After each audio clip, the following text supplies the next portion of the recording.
Morning બચ્ચો. તો આપણે વિદ્યુત ક્ષેત્રનો ટોપિક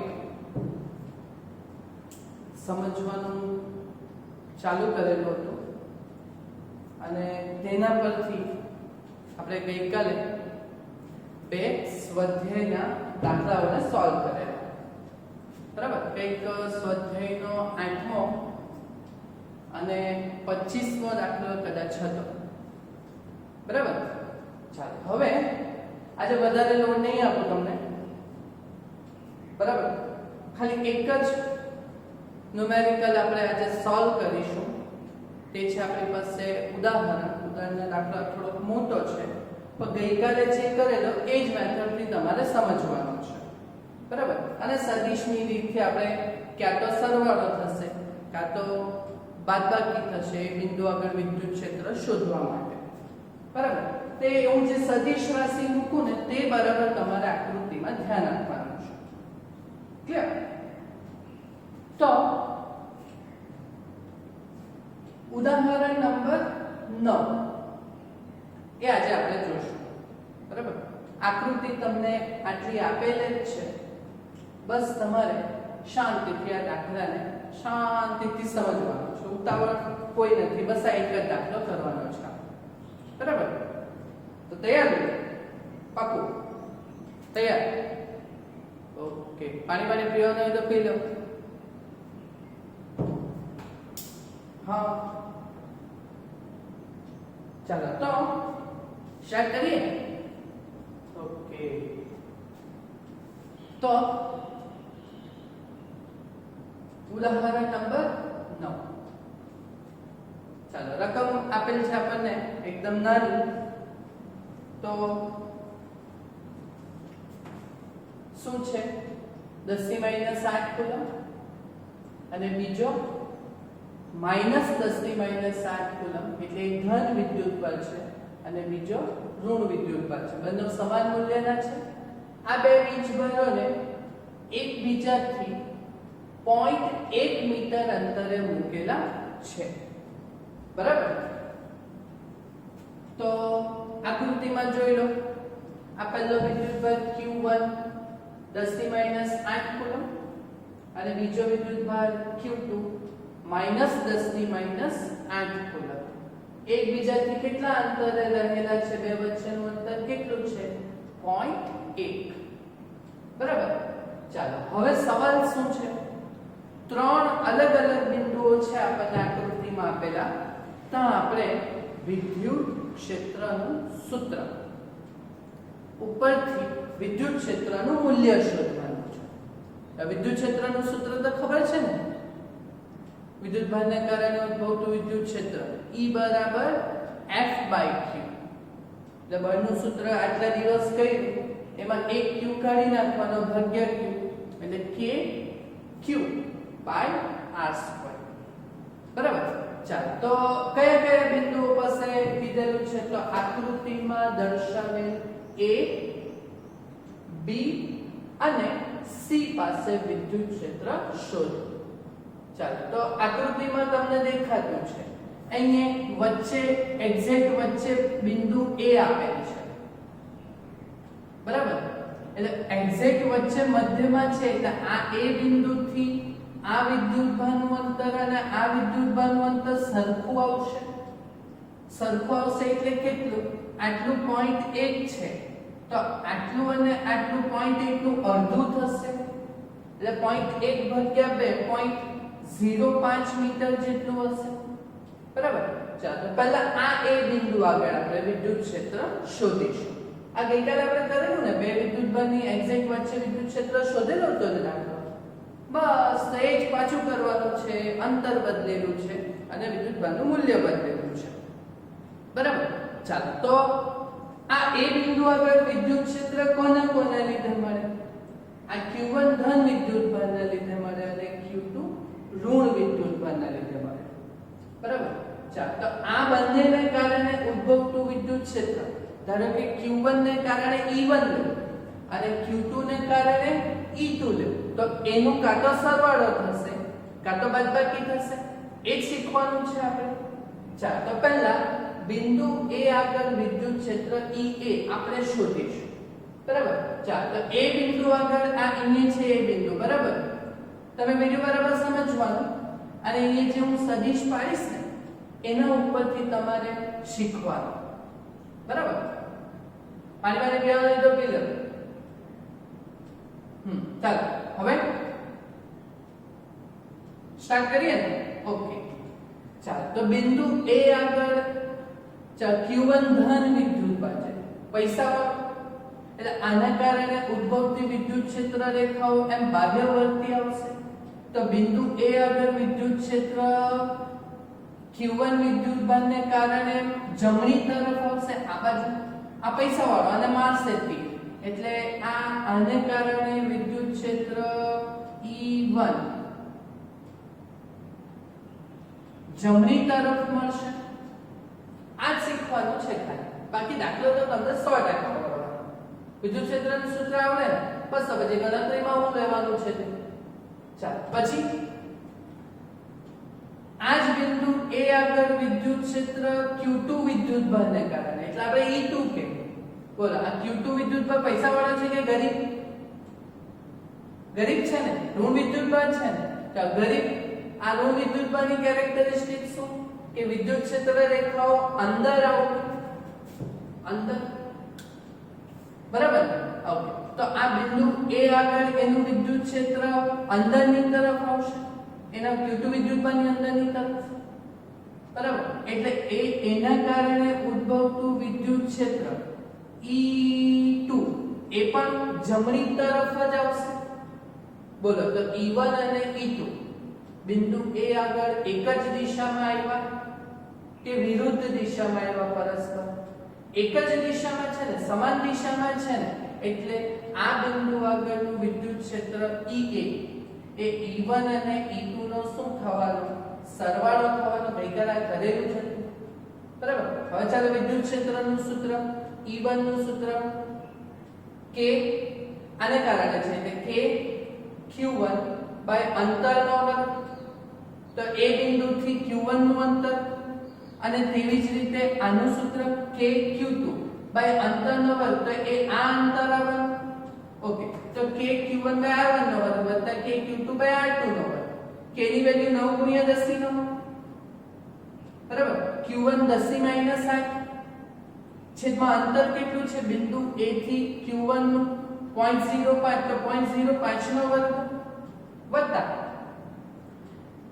E2 માટેનું સૂત્ર એટલે Q2 વિદ્યુતભારને કારણે એટલે k Q2 R2 square k 9 ગુણ્યા 10 ની 9 Q2 એ આપણે મૂલ્ય જ લેવાનું 10 ની માઈનસ 8 અને R2 નો વર્ગ એટલે બિંદુ A થી Q2 નું અંતર એ બી 0.05 જ છે તો 0.05 નો વર્ગ બોલો હવે આ બંને સમાન જ છે ને સરવાળા તેમ લખી શકાય 2 ગુણ્યા 30 તો 2 ગુણ્યા 9 ગુણ્યા 10 ની 9 10 ની માઈનસ 8 ના છેદમાં 0.05 નો વર્ગ ખ્યાલ આવ્યો ચાલ ઘાતાંકનો આપણે પહેલા કરો તો ઘાતાંકની 10 ની 9 છે અને 10 ની માઈનસ 8 છે તો 9 માંથી 8 જાય તો 1 એટલે પહેલા 10 ની 1 બરાબર અને કેલ્શિયમમાં લ્યુ કયું કરવાનું 2 ગુણ્યા 9 18 ભાગ્યા 0.05 જો આટલું કરો ને તો તમારા કેલ્શિયમનો કેટલો જવાબ આવશે 7200 ક્લિયર પણ આન્સર એમાં હોવો જોઈએ આપણો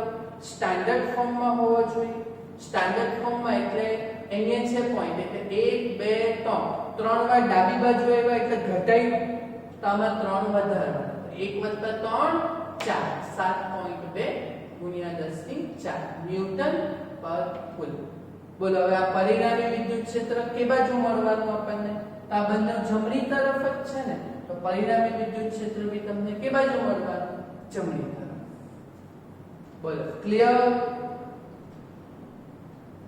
આ સમજ પડી ને મેન બસ આના ઉપરથી તો છે એ વાત બરાબર ચાલો હવે આવું જ કામ શીખવાનું તમને બી બિંદુ પાસે ચાલો હવે કા શોધવાનું છે બી બિંદુ પાસે આપણે વિદ્યુત ક્ષેત્ર શોધીશું E સફિક્સ માં બી ચાલો તો બી બિંદુ આગળ આપણે વિદ્યુત ક્ષેત્ર ચેક કરીએ બરાબર ચાલો બી બિંદુ ક્યાં છે ક્યાં છે ક્યાં છે ક્યાં છે અહીંયા છે ચાલો બી બિંદુ આગળ વિદ્યુત ક્ષેત્ર બોલજો હે કે કોના લીધે મળે q1 ના લીધે મળે અને બીજું q2 ના લીધે મળે બોલો q1 ના લીધે ઉદ્ભવતું વિદ્યુત ક્ષેત્ર બી બિંદુ આગળ કેવી હોય q1 પૈસા વાળો એટલે આને મારશે થી એટલે આ એરો આનામાંથી બહાર નીકળે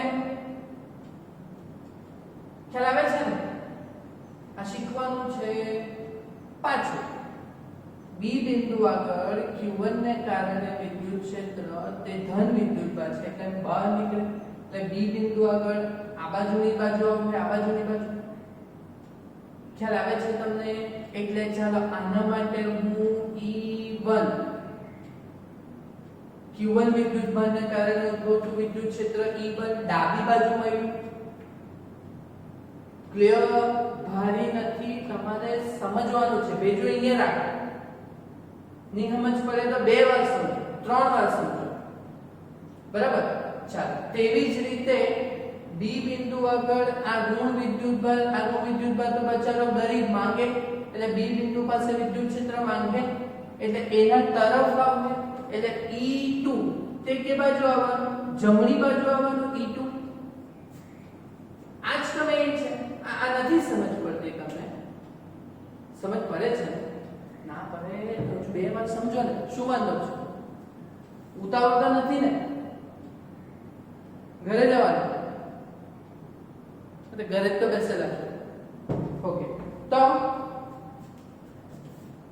બી બિંદુ આગળ વિદ્યુત ક્ષેત્ર ધન વિદ્યુતભાર પૈહા વાળો એટલે એનામાં આવ્યું એટલે ડાબી બાજુ ગયું અને આ બચારો ગરીબ છે માંગે એટલે બી બિંદુ આગળ વિદ્યુત ક્ષેત્ર આપે એટલે એમ જશે ને તો બોલો E1 અને E2 બંને પરસ્પર શું છે વિરુદ્ધ દિશામાં છે એટલે બી બિંદુ આગળ વિદ્યુત ક્ષેત્ર સરવાળોની થાય બાદબાકી થાય બગડે નહીં હા તો પછી ચાલો તો પછી સૂત્ર તો kq/r1² r² અને આ ટાઈપનું જ આવવાનું ઓકે ચાલો હવે મેઈન મૂલ્ય લેવું k 9 × 10 નો q1 10 - 60 અને અંતર હા આ જરા ધ્યાન આપવાનું છે કે a બિંદુથી બી બિંદુ છે ને બી બિંદુથી q1 નું અંતર કેટલું છે 0.05 એટલે છેદમાં શું આવવાનું 0.05 નો વર્ગ ઓછા k 9 × 10 ની 9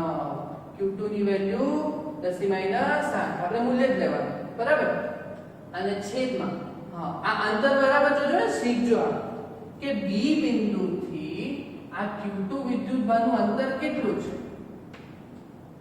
હે ચાલો આટલું છે ને 0.05 0.15 થશે કે કેલ્સીમાં જોવાના 0.15 થશે ને હા ચાલો તો 0.15 નો વર્ગ બરાબર ચાલો હવે આ તો કેટલું ઈઝી ઘાતાંકનું કરો તો 9 - 7 10 ની 9 ને આ 10 ની -7 1 બરાબર ચાલો 9 ભાગ્યા 0.05 ભાગ્યા 0.05 આટલું કરો ને 9 ભાગ્યા 0.05 ભાગ્યા 0.05 આટલું કરો ને તો 2700 અને 10 ની 1 ઓછા પાછો આ સેમ જ છે 10 ની 9 માંથી આ જાય એટલે 10 ની 1 માં જવાબ આવવાનો તો 9 ભાગ્યા 0.15 ભાગ્યા 0.15 આવું કરજો એટલે તમારે કેટલા આવશે 400 તમે કરજો મેં આ કરેલું છે એટલે લખેલું છે તમારે બી કરવાનું છે ચાલે હવે ઉપરથી જોઈને બેઠો ઉતારીને દાખલાનું કોઈ મીનિંગ નથી એને આવડેલું નહીં કહેવાય દાખલાઓ તો તમે જાતે કરો તો જ આવે બરાબર કેલ્ક્યુલેશન તો જાણે તમે ખિસ્સામાં લઈને પડે તો અચ્છા 10 ની 1 તો કોમન ઓકે ચાલો આ 2700 માંથી 400 જાય તો 2300 × 10 ની 1 માં પાછું સ્ટાન્ડર્ડ ફોર્મમાં કરવાનું તો 2.3 વાર ડાબી બાજુ થશે એટલે આમાં 3 વધારવાના એટલે 10 ની 4 આના જેવું થયું નહીં બસ હવે આ વિદ્યુત ક્ષેત્રની દિશા કઈ તો જો આ બે પરસ્પર વિરુદ્ધ છે કાં તો ડાબી આવે કાં તો જમણી આવે બરાબર તો લીખો આમાંથી કયું વિદ્યુત ક્ષેત્ર વધારે છે બી બિંદુ આગળ E1 વધારે છે કે E2 વધારે છે જે વધારે આવે ને તે બાજુ આપણે પહેલા ટાઈપની દોડા ખેતીમાં જોઈ ગઈ એક ટીમમાં બાજુ કઈ ટીમ જીતે તો જે બાજુ જોર વધારે હોય તે આ બાજુ વાળા પાસે વધારે જોર હોય તો એ લોકો તે બાજુ જશે કે નહીં, બરાબર કે નહીં? તો આ બાજુ ખેંચાય ને એ બધું એ વસ્તુ છે. તો E1 મોટું છે કે E2 મોટું છે એ જો દેખાય. E1 2700 ગુણ્યા 10 અને E2 400 ગુણ્યા 10 એટલે આ 27000 છે અને આ 4000 છે કે કયું વધારે? E1 વધારે છે કે, બરાબર કે? તો E1 બાજુ વાળું વિદ્યુત ક્ષેત્ર અને E1 કઈ બાજુ છે? ડાબી બાજુ છે એટલે આ શું આવ્યું? ડાબી તરફ. બોલો ક્લિયર? એકમ અને દિશા આપણે બરાબર સમજીને લખેલી છે. બાકી છે હું તો આ બિંદુ આગળ વિદ્યુત ક્ષેત્રની દિશા નક્કી કરીને સરવાળો કર્યો, અહીંયા આ બિંદુ આગળ વિદ્યુત ક્ષેત્રની દિશા નક્કી કરીને બાદબાકી કરી ગણતરી તો 8 કિસ્સન તમને. હા તો પછી ચાલો હવે બિંદુ C આગળ વિદ્યુત ક્ષેત્ર. ચાલો આ મસ્ત છે. 11મું ધોરણમાં તમને મેં આ બહુ મસ્ત સમજાવ્યું, બરાબર? ચાલો બિંદુ C આગળ વિદ્યુત ક્ષેત્ર કોને લીધે મળે? આ ધન વિદ્યુત બળને કારણે અને આ ઋણ વિદ્યુત બળને કારણે. ચાલો તો આ ધન વિદ્યુત બળ પૈસાવાળો ને, આ ધન વિદ્યુત બળ પૈસાવાળો ને. હા તો આ બિંદુ C ને વિદ્યુત ક્ષેત્ર મારવાનું એટલે અહીંયાથી બહાર નીકળે એટલે વિદ્યુત ક્ષેત્ર એમ આ બાજુ આવે, આ બાજુ આ બરાબર લીખો. આ વિદ્યુત ક્ષેત્ર આ ધન વિદ્યુત બળ છે એટલે C બિંદુ આગળ વિદ્યુત ક્ષેત્ર અહીંયાથી બહાર નીકળે એટલે આ દિશામાં આવવાનું તમારું વિદ્યુત ક્ષેત્ર E1. ખ્યાલ આવ્યો કે નહીં આવ્યો? આવ્યો ને. ચાલ પછી આ Q2 વિદ્યુત બળને કારણે આ C બિંદુ આગળનું વિદ્યુત ક્ષેત્ર Q2 વિદ્યુત બળ તો બિચારો ગરીબ માંગે એટલે આ બિંદુથી આ બિંદુ તરફ આવવાનું અંદરની બાજુ એટલે આવ્યું આ N એટલે આ E2. બોલો આ સદિશ વાળું થયું કે એક જ દિશામાં હતું તો સરવાળો, વિરુદ્ધ દિશામાં હતું તો બાદબાકી, પણ આ એક દિશામાં નથી, અમુક ખૂણે છે. કેટલા ખૂણે છે? તમને તો ગરીબ જેવો 90 ડિગ્રીનો ખૂણો દેખાતો હોય. 90 ડિગ્રી ની આ બરાબર જો કે આ પોઈન્ટ 1 આ પોઈન્ટ 1 એટલે સમબાજુ ત્રિકોણ છે. સમબાજુ ત્રિકોણમાં આ ખૂણો કેટલા ડિગ્રીનો હોય? 60 ડિગ્રીનો હોય કે નહીં? હા તો પછી આ બે સદિશો વચ્ચેનો ખૂણો કેટલો? આટલો 180 ને. તો આ બે સદિશો વચ્ચેનો ખૂણો કેટલો?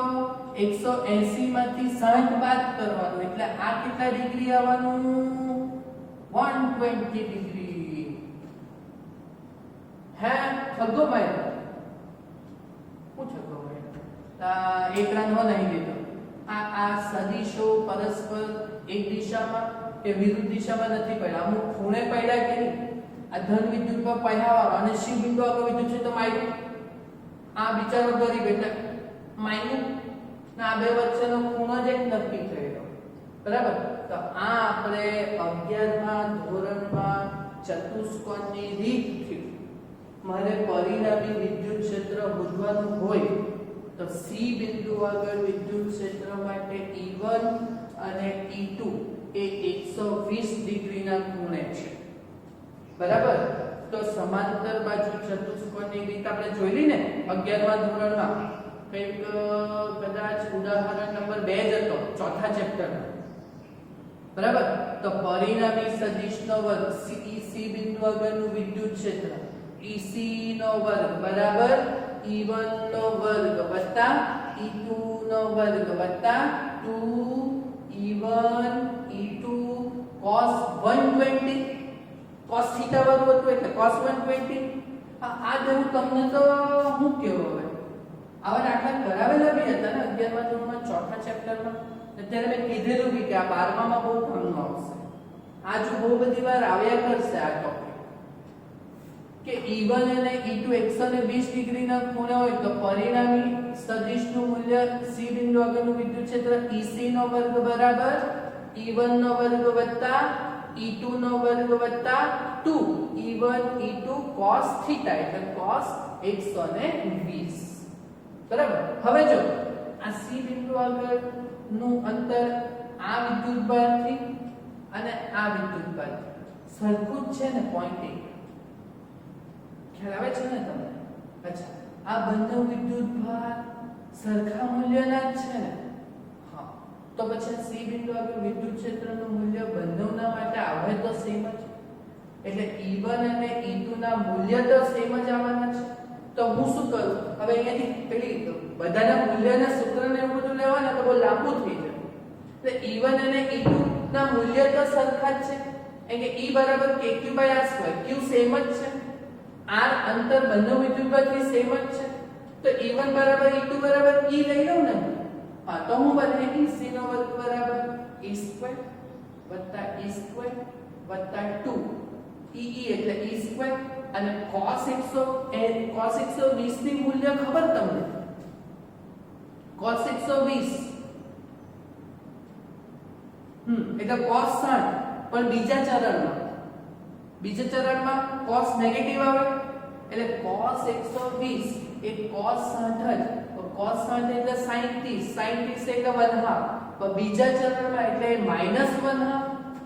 આ ખ્યાલ આવ્યો? cos 120 -1/2 બરાબર. ચાલો, તો E² + E² અને આ -1/2 ભૂલતા નહીં કે આવ્યા માઈનસ છે. જો ભૂલે ચૂકે પ્લસ લઈ લીધું તો લોચ જ છે ભાઈ.